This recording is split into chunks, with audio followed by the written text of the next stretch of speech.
Hey everybody, I'm the Drink Pro. We've got two different batches today of William Larue Weller.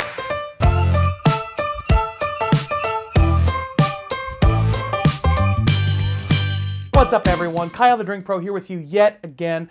I'm really excited today. I know I say I'm excited a lot, but boy am I excited today because it is my 1-year anniversary on YouTube. It's hard to believe I've been making this show for a year, doing 2 videos a week, I think, for an entire year. In some ways, it feels like it's just begun, and in other ways, I feel like I've been doing this for a decade. But I'm excited to be here with you guys, as always, because today we are drinking 2 different batches of William Larue Weller. Now, I'm especially excited because one of these William Larue Wellers is 2014's HAZMAT edition, arguably the best William Larue Weller of all time. We're going to put that to the test against the 2018 William Larue Weller and see how much better it is from that batch. So the Weller family actually immigrated to Maryland from Germany in the 1740s, and then a few decades later came to Kentucky and started making whiskey. William Larue Weller was actually the 4th generation Weller to be in the United States, and his father, Samuel Weller, had actually sort of moved away from the family distilling practice and moved in with another distilling practice after marrying Phoebe Larue. Both the Larues and the Wellers had their own distilling practices on their own farm, so joining those 2 families together actually created a sort of bigger, more robust distilling practice. William Larue Weller was born in 1825. I'm sure he did some work with the family distilling projects, but he became part of the industry in 1849 when he started wholesale distribution. In 1893, Julian Pappy Van Winkle was actually hired by William Larue Weller to be a whiskey salesman. And shortly after that, in 1899, when William Larue Weller passed on, Pappy Van Winkle worked to purchase the company from the family line. Now, George Weller, William's oldest son, actually stayed on as president of the company under Pappy Van Winkle, and they worked together for several years until Prohibition. Shortly thereafter, you see Arthur Stitzel show up in the picture and work together to merge the companies and become the Stitzel-Weller Distillery. So that's kind of a lot of history and a lot of dates and a lot of names. I understand why that can be overwhelming for some people, but I think the important point here is that William Larue Weller is a foundational figure in whiskey. He predates Pappy Van Winkle. He gave Pappy his chance. And that's something that I think is really worth thinking about. People think of Pappy Van Winkle as this godfather of whiskey and this, great figure in the whiskey world. Well, he wouldn't have existed if it weren't for William Larue Weller. Now, I'm going to do the side-by-side here of the 2 different Weller products. First, I'm going to pour this William Larue Weller 2014 release. This is the 70.1% alcohol HAZMAT Weller release. I'm not going to shout anybody out on this because I bought this kit. But the 2018 William Larue Weller was actually given to me by 2 different people. Mark Goldman and Nate Cooper both provided me with samples of the 2018 William Larue Weller. So cheers to both of you guys. I really appreciate it. They're both patrons, by the way. You should check out the Patreon, patreon.com/thedrinkpro. Let's go ahead and pour out the 2018 William Larue Weller. By the way, guys, these Drink Pro glasses are going to be available in the store next week. Next week they're coming. Thedrinkpro.com. You can buy these glasses, these mugs, and all kinds of other merch. Remember that the Drink Pro glass is the 18 and the Rabbit Hole glass is the 14. So let's go ahead and nose each of them, see what notes I can pull out, and give them a good comparison. I'm going to start with the 18 actually, because it's a lower proof. Oh gosh, it is a beautiful whiskey though. The sweet aromatics coming off of this thing are incredible. It just screams caramel and vanilla. I don't know that I've ever smelled anything this sweet and vanilla forward. And now that it's had a little time in the glass, over time these things do change. I love smelling it right off the bat, but I also like giving them a few minutes to air out because you can really get some interesting changes on the nose. Because as that sweetness dissipates, I'm starting to get like a white chocolate note. Honeysuckle showing up, this sweet herbal quality. Some eucalyptus, very soft eucalyptus. I might get just a hint of ginger and a hint of Jamaican allspice, but it's very minimal. It's quiet compared to all the other sounds in the orchestra. And that's the thing, with a glass like this and a pour like this, there's so much happening. You could dissect it for days if you wanted to, and you'll still find new things because there's so much happening. There's honestly some tropical vibes in this too. I'm getting like kiwi and coconut, maybe a touch of lemon. And it's also got that floral note and that herbal note that I really like on the nose, but can be too much and overwhelming on the palate in a lot of pours. This is so much more balanced than a lot of things I've had. I'm gonna let that sit there for a minute. We'll see if I can't pull some more notes out of it. But in the meantime, let's go to the 2014 pour. First off, it's shockingly similar.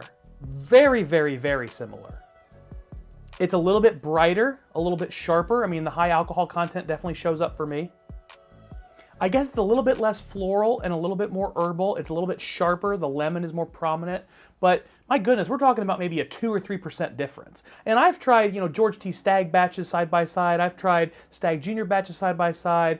I've tried all the different kinds of, high value, high dollar whiskeys, year to year next to each other. And the differences always, to me, were more stark than this. This is shockingly similar. I think I actually get a little bit more of the grain on the 2014. The sort of sweet cereal, like Frosted Flakes vibes, they really show up for me on the 14. I don't get that as much on the 18. The 18, the sweetness is very much like vanilla extract, maybe some caramel, something creamy. I don't know if I'd even call it caramel though, just like a light creamy, maybe a simple syrup. But the 14, yeah, it's sweet, a slight touch of grain, almost like royal icing on the nose as well. I think I get a little bit more white chocolate on the 14, and I think I get a little bit more nuttiness. There's sort of an almond characteristic on the 2014, or at least an almond extract. I thought about doing this blind. I ended up deciding not to, but I kind of wish I had, because I want to know if it's psychosomatic or not, that the older whiskey has this almost funk to it. It's kind of hard to describe what that funk is, but it's like a mustiness. It's like I can almost smell the inside of a rick house, just slightly. It's like, what is it, petrichor? Is that the word? Maybe some like fresh grass, like fresh cut grass with water on it.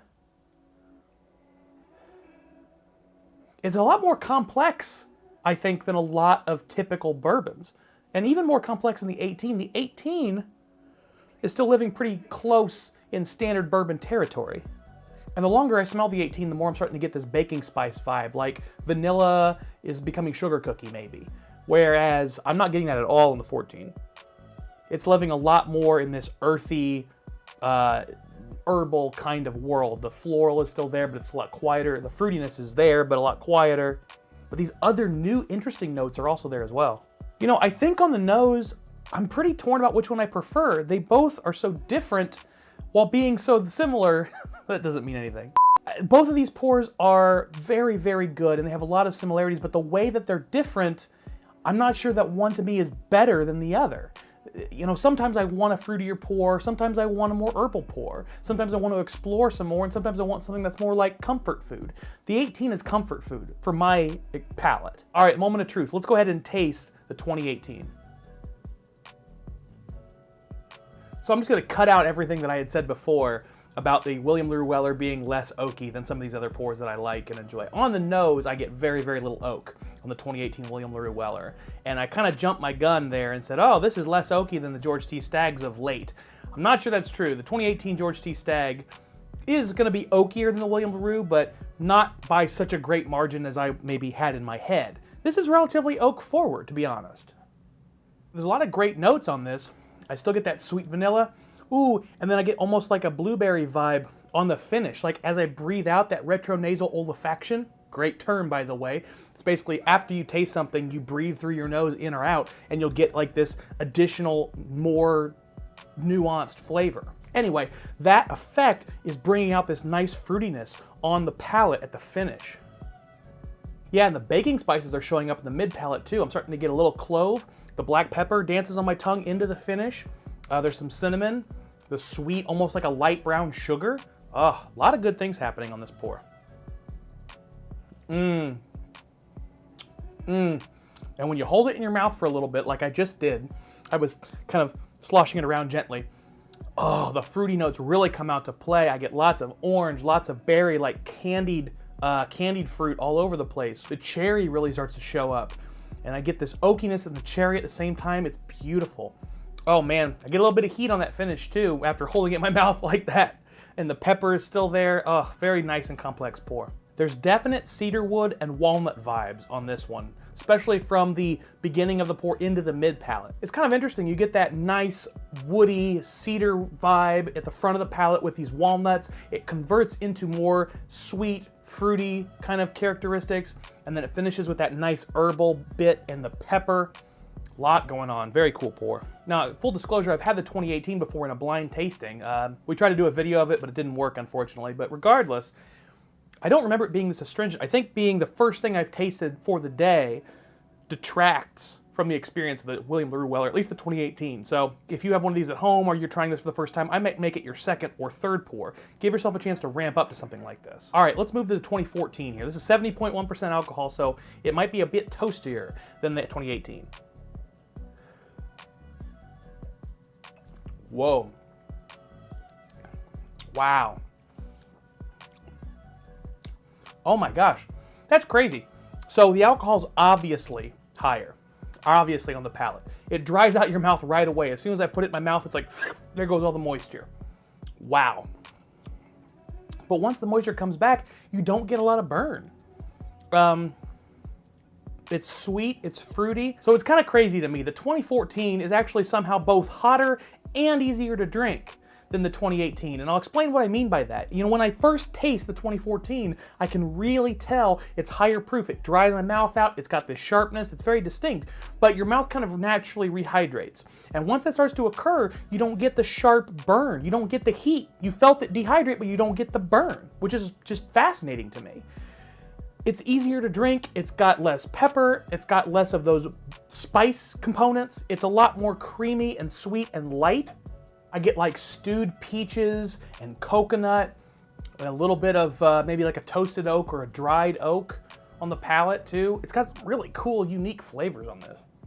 God, and the finish on the 2014 goes on forever. I'm just getting all these different flavors keep coming.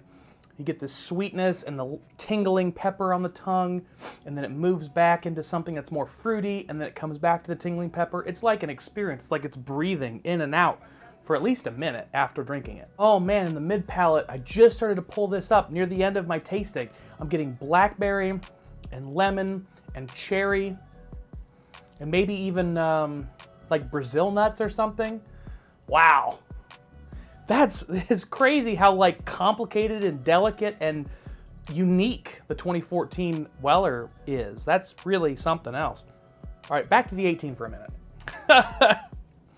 After trying that 14 and going back to the 18 feels a lot less nuanced and a lot less complex. The 14 is so damn complex that it just dwarfs everything else. Now, I'm not always convinced that more complex is actually better. I do think the 14 is a lot more complex, and I think it's got some unique notes that you're not gonna get from most everyday whiskeys.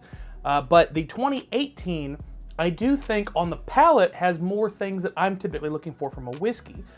It's got complexity for sure, but I really like the sweetness of the fruits. I really like the nuttiness into the wood. I like the oak not being so astringent. Now, there's not exactly astringent oak in this, but the complexity takes me into interesting places that aren't always my favorite. I think if you like a sweet, creamy whiskey, the 2014 is all day gonna be better for you than the 18. If you want something that's fruity and maybe a little nutty, the 18 is probably gonna be better for you than the 14. Doesn't really matter. You're not going to just find these sitting on the shelf. This was sort of an indulgence exercise because I'm celebrating my 1-year anniversary on YouTube. Thank you guys so much for supporting me. Please consider liking and subscribing to the channel. I'm getting really close to monetization. I would love to be able to do that here in the very near future. I've got the watch hours. I just don't have enough subscribers. So get me to 1,000 subscribers and I might give away something really cool. Thank you guys so much for watching me. Keep drinking like professionals. I'm going to go enjoy the rest of these pours. Cheers.